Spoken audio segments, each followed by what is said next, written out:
Ya, balik lagi di Her Story, masih bersama saya Siti dan Ibu Tia Sriwiyandani. Baik, langsung saja tadi kita menyambung pertanyaannya. Jadi sebenarnya apa bentuk diskriminasi dan kekerasan yang umumnya dialami oleh pekerja perempuan Indonesia? Bentuk-bentuk diskriminasi yang dialami oleh pekerja perempuan, satu itu tentang upah, di mana dalam undang-undang perkawinan menyebutkan bahwa suami adalah kepala keluarga, sehingga ini berdampak pada pekerja perempuan atas akses yang sama untuk perlindungan upahnya. Karena ketika kita bicara tentang suami adalah kepala keluarga, maka pengakuan perempuan sebagai pekerja itu juga tidak seperti lelaki, karena ada pemotongan upah yang dilakukan oleh sistem yang yaitu pajak ketika pekerja perempuan bekerja, dan pembeda pemotongan upah ini berdampak pada kerugian bagi buruh perempuan, karena di dalam sistem pemotongan upah dalam ketentuan pajak tersebut, buruh perempuan akan dipotong upahnya lebih besar daripada pekerja laki-laki yang dianggap sebagai kepala keluarga dan memiliki tanggungan istri dan anak, seperti itu. Yang kedua adalah perlakuan diskriminasi, bagaimana perusahaan banyak yang masih belum memberikan izin atas akses pemberian aksi bagi buruh perempuan yang sedang menyusui. Ini faktanya memang banyak terjadi di perusahaan-perusahaan, bagaimana perlindungan atas hak maternitas, hak untuk menyusui bagi pekerja perempuan itu belum diberikan oleh perusahaan untuk memberikan hak aksinya, untuk pemenuhan ASI eksklusif bagi anak pekerja perempuan. Nah, kalau bicara tentang kekerasan yang terjadi terhadap pekerja perempuan atau buruh perempuan, maka saya akan menyampaikan beberapa contoh, yaitu tentang pelecehan seksual. Pelecehan seksual yang biasa dilakukan dengan kalimat-kalimat memanggil seksis, dan ini dianggap sebagai bercandaan, tapi faktanya itu perlakuan yang tidak nyaman bagi pekerja perempuan. Itu sih beberapa hal yang perlu saya sampaikan, bagaimana diskriminasi dan kekerasan atau pelecehan seksual itu sering terjadi di perusahaan. Ada juga tidak hanya pelecehan seksual terhadap pemanggilan seksis, tapi bagaimana buruh perempuan yang diancam oleh atasannya untuk diajak melakukan hubungan seksual dengan ancaman bahwa tidak akan diperpanjang kontraknya atau apapun. Itu ada beberapa kasus juga yang terjadi, tapi biasanya pekerja sendiri juga masih takut untuk melakukan pelaporan. Jadi proses-prosesnya terhenti, tidak sampai ke dalam ranah pidana.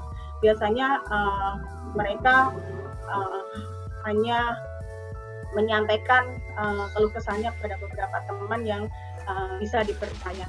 Nah, ini kasus-kasus kerentanan yang terjadi pada buruh perempuan yang masih mengalami diskriminasi dan kekerasan ini sebenarnya menjadi PR kita bersama, terutama PR bagaimana serikat pekerja, perusahaan atau pengusaha, dan dinas pengawasan benar-benar melakukan fungsi dan tanggung jawabnya untuk memberikan perlindungan bagi buruh perempuan dan melaksanakan regulasi peraturan yang ada sebagai payung hukum untuk buruh perempuan. Berarti banyak sekali ya bentuknya, mulai dari ketidakseragaman upah, terus juga pemotongan gaji, kemudian juga tadi ada pelecehan seksual oleh bisa jadi bosnya ya. Kemudian kan ini banyak praktiknya atau banyak dilakukan di di penyedia kerjaan ini ya Bu ya. Terus apa yang sudah dilakukan oleh Komnas Perempuan, baik untuk dari segi mungkin hukumnya ataupun dari segi mungkin di budaya masyarakat kita tadi, kalau misalkan ada penyebutan kata-kata yang melecehkan perempuan. Nah, apa saja sih yang sudah dilakukan oleh Komnas Perempuan untuk pekerja perempuan kita ini? Ya, ada beberapa hal yang bisa dilakukan oleh Komnas Perempuan.